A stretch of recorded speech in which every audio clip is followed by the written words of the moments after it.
இந்த முஜாஹிதீனை ட்ரெயின் பண்ணது யாருன்னு பார்த்தா பாகிஸ்தான் இராணுவம். ஸோ அவங்க என்ன நினச்சிட்டாங்க, அங்கே சண்டை போடுறவங்க எல்லாருமே இவங்க இராணுவத்தோட எக்ஸ்டென்ஷன் தானே அப்படின்னு நினச்சிட்டாங்க.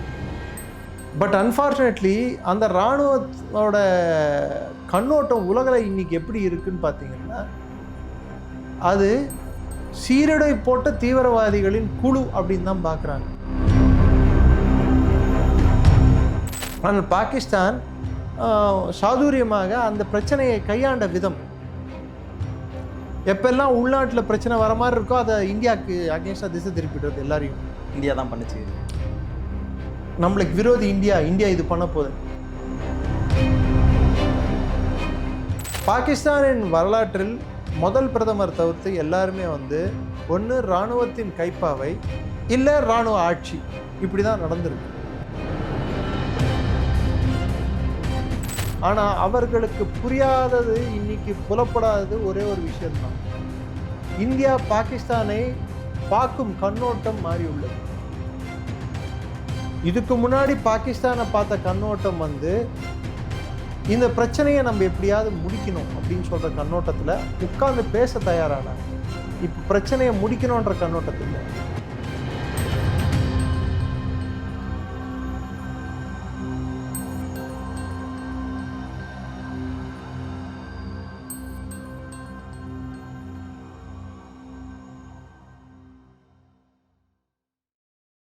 பேசு தமிழா பேசு நேயர்களுக்கு வணக்கம். இன்று நம்முடன் இணைந்திருக்கும் சிறப்பு விருந்தினர் டிஃபென்ஸ் அனலிஸ்ட் டாக்டர் திரு நிரஞ்சன் அவர்கள். சார் வணக்கம். சார் ஜெயின் வணக்கம். ஜெயின் சார், இப்போது நம்ம சமீப காலமாக பார்த்தோம்னா பாகிஸ்தானில் பெரிய அளவில் பிரச்சனை போயிட்டுருக்குங்கிறத பார்க்குறோம். ஸோ உள்நாட்டு பிரச்சனையாக இருக்கட்டும், அவங்க வெளியிலேருந்தும் உதவி அந்த அளவுக்கு கிடைக்கல அப்படிங்கிறத பார்க்குறோம்.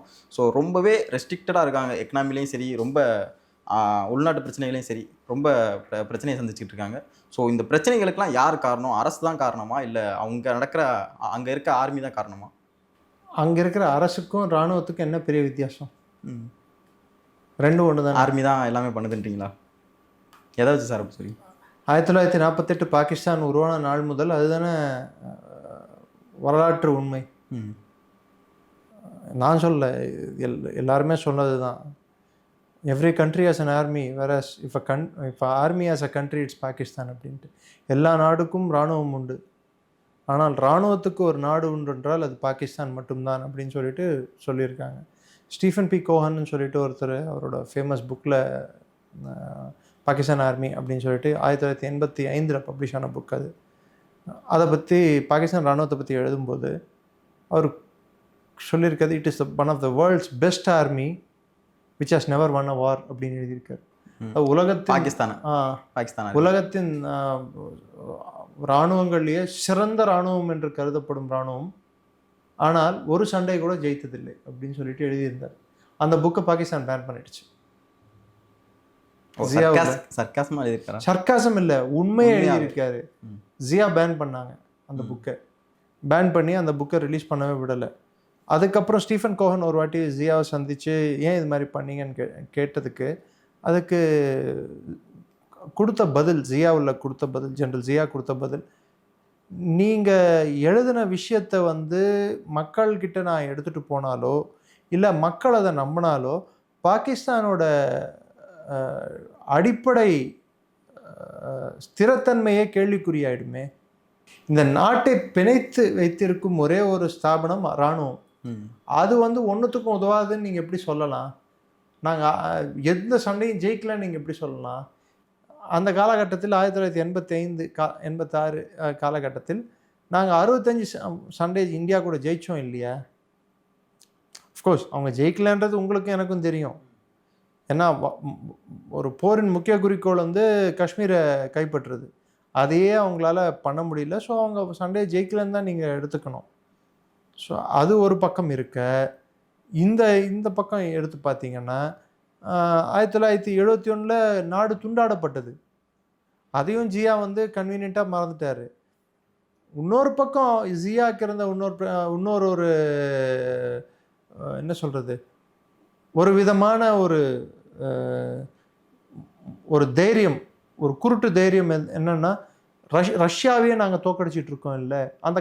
அப்போ தான் மெதுவாக சோவியட் ரஷ்யாவுக்கும் ஆப்கானிஸ்தானில் சோவியட் ரஷ்யாவோட அந்த சண்டை மெதுவாக முஜாஹிதீன் பக்கம் திரும்புது. இந்த முஜாஹிதீனை ட்ரெயின் பண்ணது யாருன்னு பார்த்தா பாகிஸ்தான் ராணுவம். ஸோ அவங்க என்ன நினச்சிட்டாங்க, அங்கே சண்டை போடுறவங்க எல்லாருமே இவங்க ராணுவத்தோட எக்ஸ்டென்ஷன் தானே அப்படின்னு நினச்சிட்டாங்க. பட் அன்ஃபார்ச்சுனேட்லி அந்த ராணுவத்தோட கண்ணோட்டம் உலகில் இன்னைக்கு எப்படி இருக்குன்னு பார்த்தீங்கன்னா, அது சீருடை போட்ட தீவிரவாதிகளின் குழு அப்படின்னு தான் பார்க்குறாங்க. இல்லை நம்ம 19 அப்படி போய் சொல்லிட்டு போயிடலாம் முடியுமா? இல்லை, அது நான் சொல்லலை. இன்னைக்கு எல்லாரும் பார்க்குற கண்ணோட்டத்தை சொல்கிறேன் நான். அந்த கண்ணோட்டத்தில் பார்க்கறதுனால தான் பலூச்சிஸ்தானில் வந்து அவங்கள குறிவைத்து தாக்குதல்கள் நடக்கின்றன. இன்னைக்கு நார்த் வெஸ்ட் ஃப்ரண்ட் ப்ராவின்ஸ், இப்போதைய கைபர் பக்துன்வால குறிவைத்து தாக்குதல் நடக்கின்றது. ஏன்னா எது இராணுவம் எது தீவிரவாத குழு அப்படின்னு சொல்லிட்டு வித்தியாசம் இல்லாமல் ரெண்டும் ஒன்றான சூழ்நிலை இன்னைக்கு பாகிஸ்தானில் காணப்படுது. இல்லை, ஒரு ஒரு ஒரு நாட்டில் உள்நாட்டு கிளர்ச்சி ஏற்படுது அப்படின்னா அதை ஒடுக்குறது தான் ஆர்மியோடைய கடமை. ஸோ அதை ஒடுக்கும்போது அவங்க கிளர்ச்சி எதனால் ஏற்பட்டது?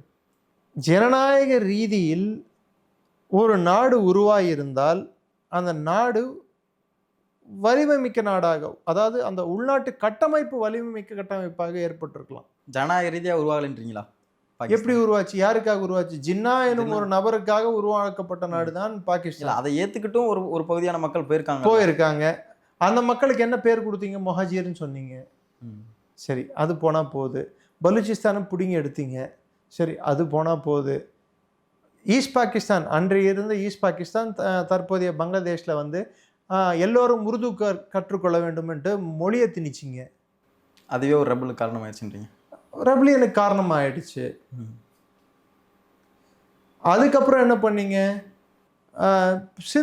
சிந்தில் வந்து மொஹாஜியர்களை இன்சல்ட் பண்ணதால் மொஹாஜியர்கள் வந்து உங்களுக்கு எதிராக திரும்பினார்கள்.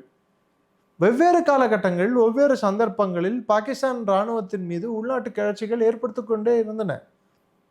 ஆனால் பாகிஸ்தான் சாதுரியமாக அந்த பிரச்சனையை கையாண்ட விதம், எப்பெல்லாம் உள்நாட்டில் பிரச்சனை வர மாதிரி இருக்கோ அதை இந்தியாவுக்கு அகேன்ஸ்டாக திசை திருப்பிடுறது. எல்லாரையும் இந்தியா தான் பண்ணுச்சு. நம்மளுக்கு விரோதி இந்தியா இது பண்ண போகுது. ஸோ உள்நாட்டு ஒற்றுமை நாட வேண்டியதற்கு இந்தியா வந்து ஒரு காரணமாக இருந்தது. இன்னைக்கு அந்த மக்கள் அதை ஏற்றுக்கொள்ளும் மனநிலையில் இல்லை.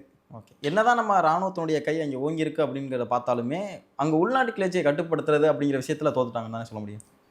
இன்னைக்குலேயே எப்பயும் தோத்துருக்காங்க. இல்லை, 71 வந்து ஒரு இராணுவமானது அதாவது ஒரு தேர்தல் நடத்த மாட்டேன்னு சொல்கிறாங்க. தேர்தல் நடத்துகிறாங்க. 169 தொகுதிகளுக்கு எலெக்ஷன் நடக்குது. 167 தொகுதிகள் ஜெயிக்கிறாங்க. மொத்த பாகிஸ்தான் பாராளுமன்றத்தில் 50% ஆஃப் த சீட்ஸ் வந்து ஈஸ்ட் பாகிஸ்தான், 50% சீட்ஸ் வந்து அவங்க ஜெயிச்சு அவங்க பிரதமர் ஆகணும்னு நினைக்கிறாங்க. ஒத்துக்கல. அதுக்கு வந்து ஒரு அரசியல் சார் பிரச்சனைக்கு அரசியல் மூலமாக தீர்வு காண்பதற்கு பதிலாக அவங்கள கொன்று குவிச்சு நான் தீர்வு காண்பேன்னு சொல்லிட்டு ஒரு டேஷனுக்கு வராங்க. ஆப்ரேஷன் சர்ச் லைட்டுன்னு ஒன்று நடத்துகிறாங்க. மார்ச் 25, 1971. ஓகே, அது என்ன ஆப்ரேஷன் சொல்ல முடியும்? பங்களாதேஷில் இருக்கக்கூடிய மாணவர்களை, சிவில் சொசைட்டி, அதாவது ஊடகவியாளர்களை ப்ளஸ் பொதுமக்களை எல்லாரையும் கொன்று குவிக்கிறாங்க. எதனால்? அவங்க வந்து பெங்காலி ஐடென்டிட்டியை தூக்கி பிடிச்சி நிறுத்தினதுனாலையும் முஜிபுர் ரஹ்மானை வந்து பிரதமராக்கணும்னு சொல்லிட்டு அவங்க போராட்டம் நடத்திட்டு இருந்ததாலையும் அதை வந்து பாகிஸ்தான் ராணுவம் ஒத்துக்கல. யாயா கான் ஒத்துக்கல. எலெக்ஷன் வந்து ஒழுங்காக நடத்தினாங்க. அவங்க நினச்சது என்னடான்னா, யாருக்கும் வந்து அறுதி பெரும்பான்மை கிடைக்காது, நம்ம வந்து வழக்கம் போல் நம்ம ஆட்டத்தை தொடங்கலாம். இன்னும் சொல்ல போனால் 2 பக்கம் முட்டிட்டு உட்காந்துட்டு இருந்தால் நம்ம பஞ்சாயத்து பண்ணிட்டு உட்காந்துருக்கலாம்னு சொல்லி நினச்சாங்க. ஆனால் அறுதி பெரும்பான்மை முஜிபுர் ரஹ்மானுக்கு கிடைச்ச உடனே பாகிஸ்தான் வந்து இராணுவத்துக்கு வந்து வேற வழி இல்லாத ஒரு சூழ்நிலை ஏற்பட்டது. அதன் தொடர்ந்து நடந்த சம்பவங்கள் நாடு துண்டாட வேண்டிய கட்டாயத்துக்கு தள்ளப்பட்டது. இதுக்கு முழு காரணம் பாகிஸ்தான் ராணுவம் தான். ராணுவம் கையாண்ட விதம். ஜனநாயகம் வந்து அவங்கள பொறுத்த வரைக்கும் நீதி இல்லை. ஜனநாயகம் ஒரு கருவி. மக்கள் தீர்ப்பு அப்படின்றது வந்து அவங்க என்றைக்குமே வந்து மக்கள் தீர்ப்பை திசை திருப்பியோ இல்லை அதை திரித்தோ அவர்களுக்கு சாதகமாகவோ தான் அவர்கள் பயன்படுத்தி இருக்காங்க பாகிஸ்தான் ராணுவம். இது ஒவ்வொரு வரலாற்றில் ஒவ்வொரு எலெக்ஷனும் நம்மளுக்கு இதை ப்ரூவ் பண்ணியிருக்கு. எந்த ஒரு கவர்மெண்ட்டுமே நிலையாக அங்கே நீடிச்சது. 1980களில் 85 நினைக்கிறேன், ஜுனிஜா கவர்மெண்ட் வந்தது. ஜியா வந்து எலெக்ஷன் நடத்தினார். ஏன்னா ப்ரெஷர் இருந்ததுனால, அவர் மேலே அதிகம் அழுத்தம் காரணமாக, உலக நாடுகளின் அழுத்தம் காரணமாக இராணுவ ஆட்சி தொடரக்கூடாது என்று எலெக்ஷன் நடத்தினார். என்ன பேரில் நடத்தினார்? மொத்த எலெக்ஷன் வந்து இண்டிவிஜுவல் கேண்டிடேட்ஸ் தான் நின்று ஜெயிக்கணும், கட்சி அடிப்படையில் தேர்தல் இல்லை அப்படின்ட்டு. எல்லாருமே இண்டிபெண்டன்ஸ். முகமது கான் ஜுனேஜியாவை வந்து பிரதமராக ஜியாவே தேர்வு செய்தார், ஜெயிச்ச எம்பிக்கள்ல இருந்து. ஸோ இப்படி ஒரு தேர்தல் எங்கேயாவது பார்க்க முடியுமா? கண்டிப்பாக கிடையாது. 340 பேர் 320 பேர் ஒரு பாராளுமன்றத்தில் இருக்காங்கடான்னா, அதாவது மொத்தம் மெம்பர்ஸ் எல்லாருமே இண்டிபெண்டன்ட்னா, அப்போ தேர்தல் எப்படி ஆகும்? அது ஜியா பண்ணார். அது அதுக்கப்புறம் ஜுனிஜோ கவர்மெண்ட்டையாவது கண்டினியூ பண்ண விட்டாரா? இல்லை. சரி, ஜுனிஜோ போனார். அதுக்கப்புறம் பெனசீர் பூட்டோ கவர்மெண்ட் ஆட்சிக்கு வந்து பூட்டோவை கண்டினியூ பண்ண விட்டாங்களா? இல்லையே. அவங்க ஆட்சியை கவுக்கிறதுக்கு அவங்களோட உளவு பிரிவின் தலைவரான ஹமீத் குல்லும் அதுக்கப்புறம் ஷம்ஷர் ரஹ்மான் கல்லு இவங்க எல்லாம் சேர்ந்து அந்த ஆட்சியை கவுத்தாங்க. இல்லை, எதிர்கட்சிகளுக்கு பணம் கொடுத்து எந்த உளவு ஸ்தாபனம் அரசின் கீழ் செயல்படுகிறதோ அந்த உளவு ஸ்தாபனமே எதிர்கட்சிகளுக்கு பணம் கொடுத்து எலெக்ஷன் ஃபண்டிங் பண்ணி எலெக்ஷனை வந்து ஆட்சியை கவுக்குறாங்க. ஓகே, இப்போ நீங்கள் சொல்கிறதுலே புரிஞ்சுக்க முடியுது என்னன்னா, இராணுவத்திற்கும் அரசுக்கும் ஒரு முரண்பாடு இருக்குது. ஸோ முரண்பாடு இல்லை, இராணுவம் மாத்திரம்தான் நிரந்தரம், அரசியல் கட்சிகள் தற்காலிகமானவை, உடையலாம், சேரலாம். எப்பவுமே எந்த ஒரு கவர்மெண்ட் அமைச்சாலுமே ஏன் இராணுவம் வந்து அதை நிலையா வைக்க விட மாட்டேங்குது? ஏன்னா பாகிஸ்தான் இராணுவத்தை பொறுத்தவரை பாகிஸ்தானில் இயங்கும் ஒரே ஸ்தாபனமானது ஒரே நிலையற்ற தன்மை இருக்கும் ஒரு சமுதாயத்தில் நிலையான ஒரு அங்கீகாரம் பெற்ற ஸ்தாபனமானது இராணுவம் என்று அவங்க கருதுறாங்க. அப்பேற்பட்ட ஒரு எண்ணோட்டம் அவங்களுக்கு வந்ததுக்கு காரணம், மக்கள், வெளிநாட்டிலிருந்து வரக்கூடிய மற்ற தலைவர்கள், மற்ற நாடுகள் அவர்களை அணுகின விதம். எப்போ ஒரு நாடு ஜனநாயக படுகொலை செய்கிறதோ அந்த நாட்டுக்கு கூட நான் வந்து எந்த விதமான ஒரு சுமூகமான உறவை வைத்துக்கொள்ள மாட்டேன்னுட்டு ஒரு அடிப்படை கொள்கை வச்சிருந்தா ஒரு நாடு, அப்போ அந்த நாட்டை வந்து இது மாதிரி இராணுவ கிளர்ச்சியில் ஈடுபடுறவங்களுக்கு பயம் இருக்கும். ஜனநாயகம் சொல்லிட்டு இந்திய ஜனநாயகத்தில் வந்து மூக்க நுழைக்கிற அமெரிக்கா என்றைக்கும் பாகிஸ்தான் ஜனநாயகத்தை பற்றி பேசினதே இல்லை. அங்கே நடக்கிற உள்நாட்டு இராணுவம் வந்து அவங்க தேவையில்லாமல் மூக்க நுழைக்கிற விஷயங்களை பற்றி வாயை திறக்கிறதே இல்லை. அவங்கள பொறுத்த வரைக்கும் நடக்கட்டுமே அப்படின்னு சொல்லிட்டு தான் அவங்க பார்த்துருக்காங்க. அல்ல, அது என்ன காரணம் அப்படிங்கிறத புரிஞ்சுக்க முடியுமா? பாகிஸ்தானின் வரலாற்றில் முதல் பிரதமர் தவிர்த்து எல்லாருமே வந்து ஒன்று இராணுவத்தின் கைப்பாவை இல்லை இராணுவ ஆட்சி, இப்படி தான் நடந்திருக்கு. இல்லை, ஒரு சரியான அண்டர்ஸ்டாண்டிங்கோட இல்லை போலயே. ஏன்னா இப்போ நம்ம இந்தியான்னு எடுத்துக்கிட்டோம்னா ஆர்மி வந்து அவங்களுக்கு கான்ஸ்டியூஷனே பல முறை திருத்தி எழுதப்பட்டுள்ளது. அவங்க அரசியல் சாசன சட்டத்திலேயே ஒரு ஷரத்து இருக்கு, எப்பெல்லாம் வந்து பாகிஸ்தானோட இறையாண்மைக்கும் ஒற்றுமைக்கும் பங்கம் விளைவிக்கும் செயல்கள் நடக்கிறதோ அப்பொழுது ஜனநாயகத்தை காப்பாற்றும் விதமாக இராணுவம் கிளர்ச்சியில் ஈடுபடலாம், இராணுவ ஆட்சி மலரலாம், கிளர்ச்சியில் ஈடுபடலாம்னு இராணுவ ஆட்சி மலரலாம் அப்படின்னே இருக்கு. அப்போ இராணுவம் வந்து ஆட்சியை கையில் எடுத்துக்கொண்டால் அது ஜனநாயகத்தை காப்பாற்றும் செயலாகத்தான் கருதப்படும் அப்படின்னு சொல்லிட்டு சுப்ரீம் கோர்ட்டே ஜட்மெண்ட் கொடுத்துருக்கு. டாக்ட்ரின் ஆஃப் நெசசிட்டி அப்படின்வாங்க. இது மாதிரி ஒரு கேலி கூத்தான ஒரு ஜட்மெண்ட்டை வந்து எங்கேயும் எந்த நாட்டிலையும் நம்ம பார்க்க முடியாது. பாகிஸ்தானில் ஜனநாயகத்தை காப்பாற்றுறதுக்கு இராணுவ ஆட்சிக்கு வரலாமா?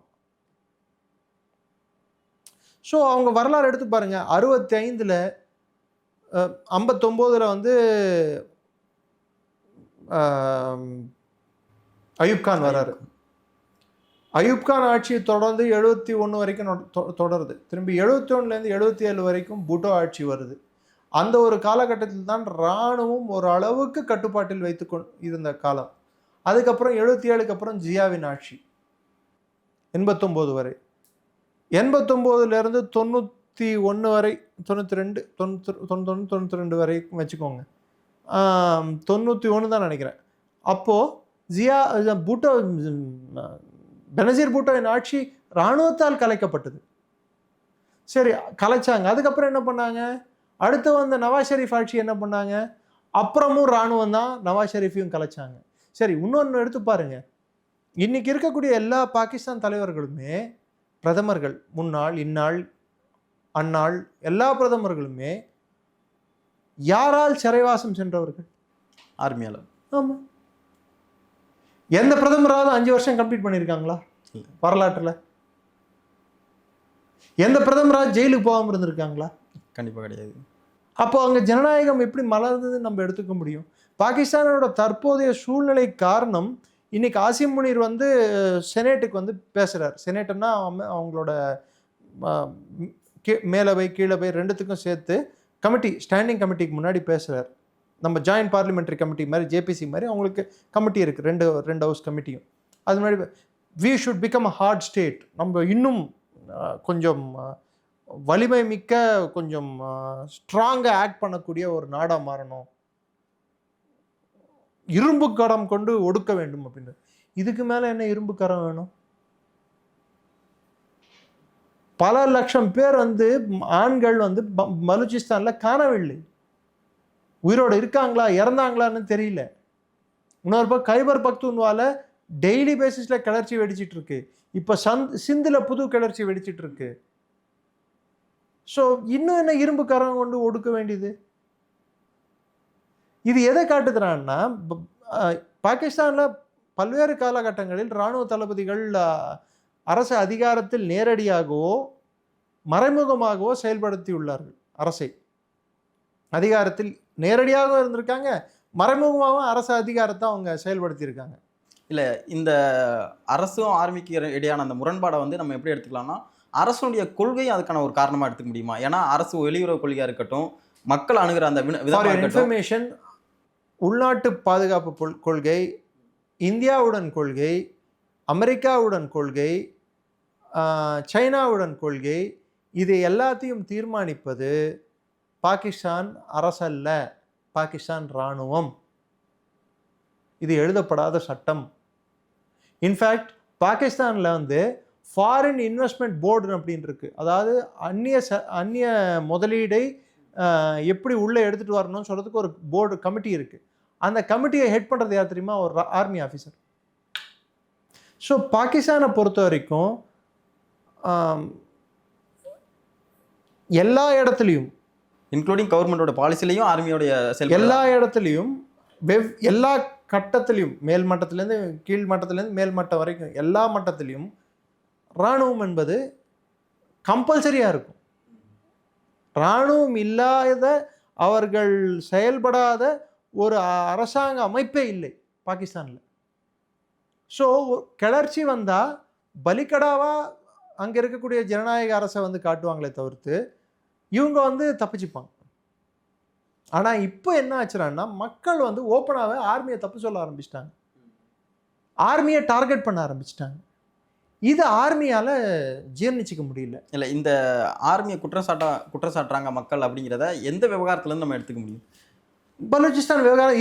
இதுக்கு முன்னாடியே போன வருஷம் இம்ரான்கானோட மே ப்ரொட்டஸ்ட்ல இருந்து நீங்கள் எடுத்துக்கோங்க. அப்போலேருந்தே ஆர்மியை குற்றச்சாட்ட ஆரம்பிச்சிட்டாங்க.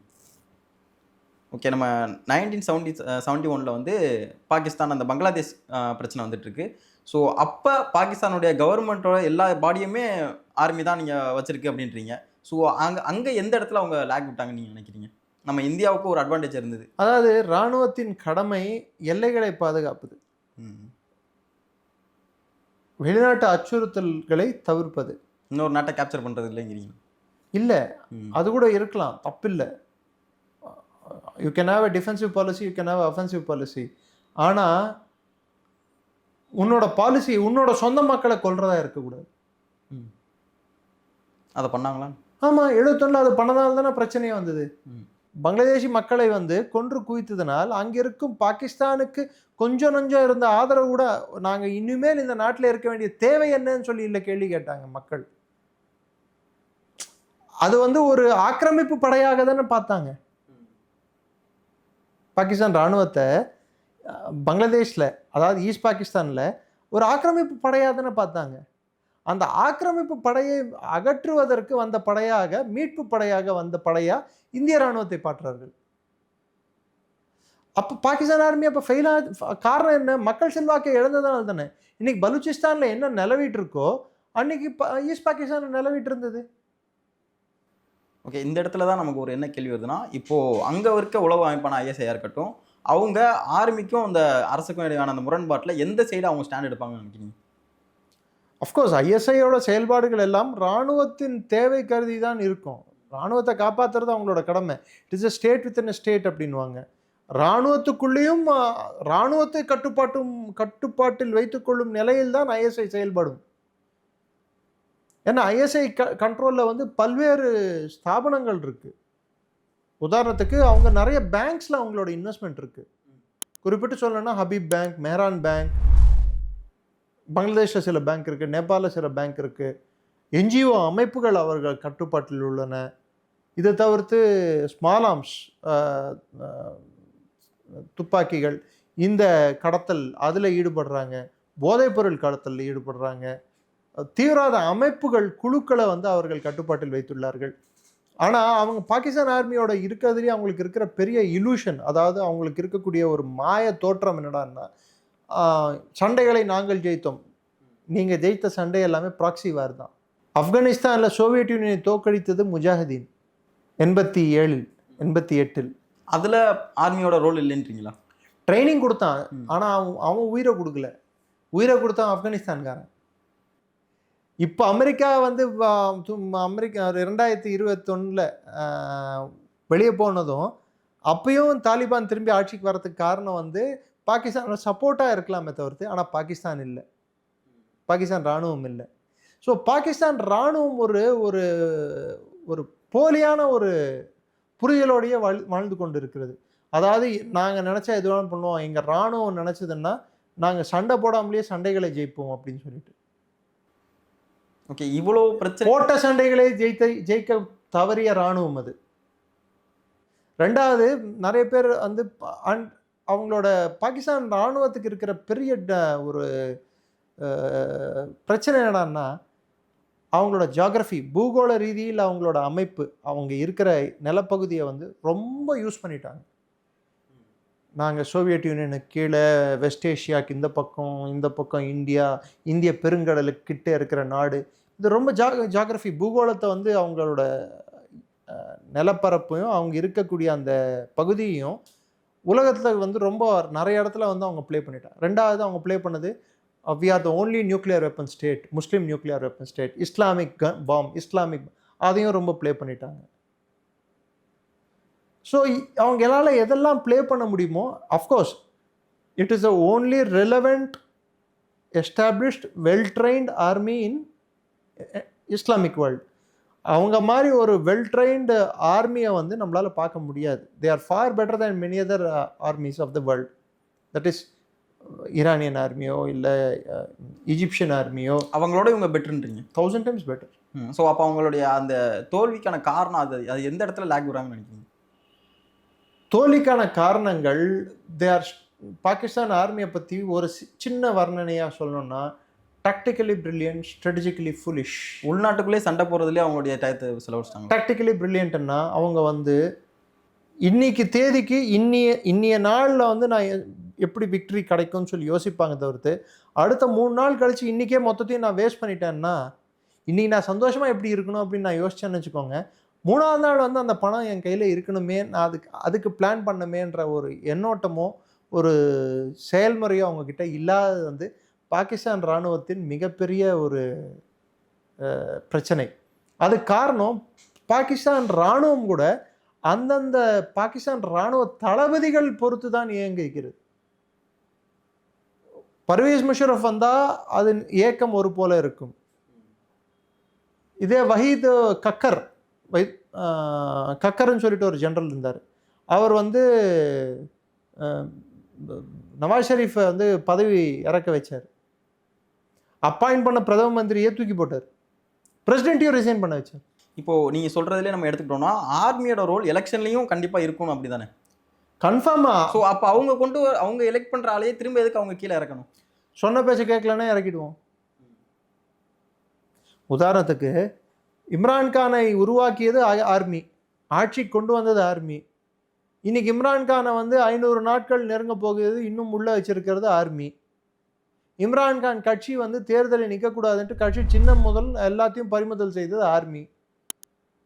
இம்ரான்கான் கட்சியின் தனியாக நின்று இண்டிபெண்டன்ஸாக நின்று ஜெயிச்சு அவங்க வந்து ஒரு குழுவாக ஃபார்ம் பண்ணும்போது அவர்களை உடைப்பதற்கு மிரட்டி உருட்டி அவர்களை உடைத்தது ஆர்மி.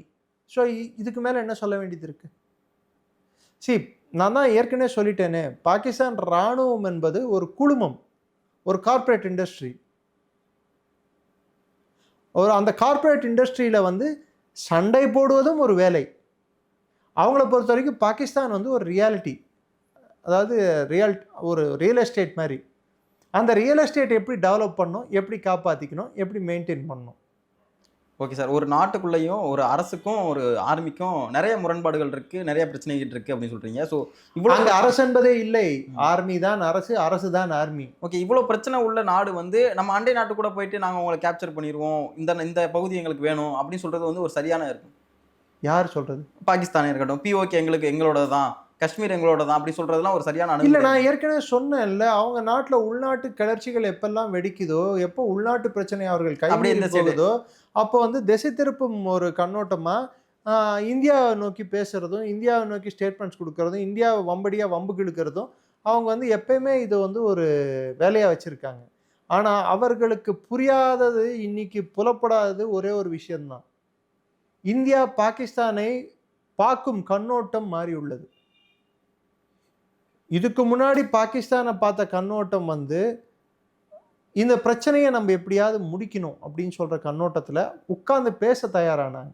இப்போ பிரச்சனையை முடிக்கணுன்ற கண்ணோட்டத்தில், சரி இவன் பிரச்சனை தான் புறந்தள்ளிட்டு நம்ம அடுத்த வேலையை பார்த்துட்டு போகலான்னு சொல்லிட்டு அவனை மதிக்கிறதே இல்லை, பொருட்டாவே பார்க்கறது இல்லை. ஸோ அப்போ அவனோட ஒன்ஸ் நம்ம இந்தியா வந்து என்னைக்கு நம்ம அவனை பொருட்டா பார்க்கறது இல்லையோ அன்னைக்கு பாகிஸ்தானோட ரிலவன்ஸ் வந்து அவனுக்கு இருக்க முக்கியத்துவம் வந்து அடி வாங்கிடுச்சு. பாகிஸ்தானோட முக்கியத்துவம் அடி வாங்கலை, குறிப்பிட்டு சொல்லணும்னா இராணுவத்தோட முக்கியத்துவம் அடி வாங்கிச்சு. Okay sir. இப்போ இறுதியாக ஒரு கேள்வி என்னன்னா, இந்தியா மாதிரி ஒரு ஜனநாயக நாட்டில் ஏதோ ஒரு சின்ன பிரச்சனைனா கூட வெஸ்ட் சைடில் உள்ள ஊடகங்கள் வந்து என்ன எழுதுவாங்கன்னா, இங்கே ஜனநாயகம் இல்லை, இங்கே ஒரு டெமோக்ராட்டிக் இல்லை அப்படின்னு சொல்லிட்டு எழுதுற நம்ம பார்க்க முடியுது. ஆனால் பாகிஸ்தான் மாதிரி ஒரு நாட்டில் இந்த மாதிரி ஒரு தேர்ந்தெடுக்கப்பட்ட பிரதமரையே உள்ள வச்சிருக்காங்க. ஸோ அப்படிங்கிறப்போ ஏன் அதை பற்றியான முன்னாள் பிரதமரை கண்டுக்கவே இல்லை அப்படிங்கிற ஒரு கேள்வி இல்லை? வைக்க சொன்னதே அவங்க தானே, பிடன் அரசு. அப்போ மேற்குலகத்தினுடைய ஆதிக்கமும் அங்கே இருக்குன்னு எடுத்துக்கலாம். Pakistan runs on 3 M's. 3 M தான், சாரி 3A, M இல்லை 3A. என்ன அந்த 3? அவங்க எல்லாத்துக்கும் பேர் எடுக்கிறது இறைவனை, அல்லாஹ். ரெண்டாவது அமெரிக்கா கொடுக்குற காசுல. மூணாவது ஆர்மி. இந்த 3A எடுத்துட்டீங்கன்னா பாகிஸ்தான் ஒரு நாடு இருக்காது. ஸோ வெஸ்ட் சைடும் அதுக்கான ஒரு காரணம், ஆர்மியோட இன்ஃப்ளூயன்ஸ் அதிகமாகிறதுக்கு. அவர்கள் வந்து மதத்தின் பேரால், இராணுவத்தின் பேரால் அங்கே ஆட்சியை நடத்துகிறார்கள். அந்த ஆட்சி ஸ்திரத்தன்மையும் அவர்களுக்கு தேவையான பொருளாதார பலத்தையும் வழங்கி கொண்டு இருந்த அரசு வந்து, நாடு வந்து அமெரிக்கா அதில் எடுத்துட்டாங்க. இப்போ A²C. ஸோ அமெரிக்கா அந்த ரோல் பண்ணது காரணம் என்ன? அன்னைக்கு இருந்த சூழ்நிலையில் வந்து அவங்க இந்திய பெருங்கடலில் சோவியத் ரஷ்யா வரக்கூடாதுன்ற ஒரு காலகட்டம் இருந்த சூழ்நிலை. சோவியத் ரஷ்யா ஆப்கானிஸ்தானை நோக்கி வந்து அதுக்கு முன்னாடியே இந்தியா கூட அவங்க வந்து ஓரளவுக்கு நட்புட வளர்த்துக்கிட்டாங்க ரஷ்யா. ஸோ அதை கவுண்டர் பேலன்ஸ் பண்ணுறதுக்கு பாகிஸ்தானை வந்து அவங்க ஒரு இடமா யூஸ் பண்ணிக்கிட்டு ரஷ்யாவை செக் பண்ணுறதுக்கு, ஆப்கானிஸ்தான் நுழைவிடாமல் பண்ணுறதுக்கு பாகிஸ்தான் அவங்க வந்து மெம்பராக சேர்த்துக்கிட்டாங்க அவங்களோட அலையன்ஸில். ஸோ அமெரிக்கா கிட்டேருந்து பொருள் பலம், பணபலம் எல்லாமே பெற்றுக்கொண்டு தான் எல்லா சண்டைகளும் போட்டாங்க. 65 வந்த சண்டையாகட்டும், இல்லை 71 வந்த சண்டையாகட்டும். ஆனால் அடிப்படையாக பாகிஸ்தான் புரிந்து கொள்ளாத ஒரே ஒரு விஷயம் இன்னி வரைக்கும் என்னடான்னா, பாகிஸ்தான் என்ற நாட்டுக்கு அடிப்படை தேவைகள் பூர்த்தி செய்யப்பட்டனவா இல்லையா? அவர்கள் மக்கள் தேவைகள் எந்த அளவுக்கு பூர்த்தி செய்யப்பட்டுள்ளன? அவர்கள் பின்னாடி சுதந்திரம் வாங்கின பங்களாதேஷ்க்கு வந்து 2 கோடி மக்கள் அதிகமாக இருந்தாங்க. அதாவது 71 பாகிஸ்தான் ஜனத்தொகையோட பங்களாதேஷ் ஜனத்தொகை 2 கோடி அதிகம். இன்னைக்கு பங்களாதேஷ் ஜனத்தொகையோட பாகிஸ்தான் ஜனத்தொகை அதிகம். அன்னைக்கு பங்களாதேஷோட பொருளாதாரம் பாகிஸ்தான் வெஸ்ட் பாகிஸ்தானோட பொருளாதாரம் ஈஸ்ட் பாகிஸ்தான் பொருளாதாரம் கிட்டத்தட்ட 10 மடங்கு 11 மடங்கு கம்மி. இன்னைக்கு பங்களாதேஷோட பொருளாதாரம் பாகிஸ்தானோட பொருளாதாரத்தோட அதிகமாக இருக்குது. நான் இந்தியா கூட கம்பேர் பண்ணல. ஸோ பாகிஸ்தானோட வீழ்ச்சிக்கு முழுக்க காரணம் ஆர்மி தான் அப்படின்னு எடுத்துக்கலாம். ஆமாம், அதாவது ஒரு இராணுவத்தின் வேலை எல்லை பாதுகாப்பது, அந்நிய அச்சுறுத்தல்களை முறியடிப்பது. அதை விட்டுட்டு அரசாங்கத்தை நடத்துவதுன்னு வந்தால் அதுக்கு எப்பேற்பட்ட ஒரு அரசாங்கத்தை ஒரு இராணுவம் நடத்த முடியுன்றதுக்கு கண்கூட நம்ம பார்க்கக்கூடிய ஒரு நாடு தான் பாகிஸ்தான். இதுவரை எங்களோட இருந்து தங்கள் கருத்துக்களை பயந்துக்கிறோம். நன்றி சார். ஜெயின். நன்றி. ஜெயின் சார். உலக தமிழ் சொந்தங்களுக்கு வணக்கம். நான் ராஜவேல் நாகராஜன். பேசு தமிழா பேசு வலையொலியுடைய வளர்ச்சிக்கு நீங்களும் உறுதுணையாக இருக்கணும்னு நினச்சிங்கன்னா இந்த வீடியோடைய டிஸ்கிரிப்ஷனில் இருக்கக்கூடிய ரேசர் பே லிங்கை கிளிக் பண்ணுங்கள். அந்த லிங்க்கில் போயிட்டு உங்களுக்கு விருப்பமான தொகையை பேசு தமிழா பேசுவனுடைய வளர்ச்சிக்கு உங்களுடைய பங்களிப்பாக நீங்கள் கொடுக்கலாம். நன்றி, வணக்கம். இப்போ உடல் ரீதியாக ஒரு பிரச்சனை வருது அப்படின்னா அந்த பிரச்சனைக்கு இந்த ஒரு வாஸ்து பாதிப்பு காரணமா இருக்கும் அப்படின்னு சொல்ல முடியுமா? உங்க வீட்டோட தென்கிழக்கு தெற்கு சார்ந்த 22 டிகிரில என்ன இருக்குங்கிறத நீங்க செக் பண்ணுங்க. நான் சொல்ற மாதிரி பாதிப்பு அந்த இடத்துல இருந்தது அப்படின்னா நிச்சயமா அந்த இடத்துல. இந்த மாதிரி ஆன்மீகம் மற்றும் ஜோதிடம் சார்ந்த இன்னும் பல வீடியோக்கள் பார்க்கணுமா? மறக்காம திருவருள் டிவிக்கு சப்ஸ்கிரைப் பண்ணுங்க. திருவருள் டிவியுடைய சேனல் லிங்க் இந்த வீடியோடைய டிஸ்கிரிப்ஷன்ல இருக்கு.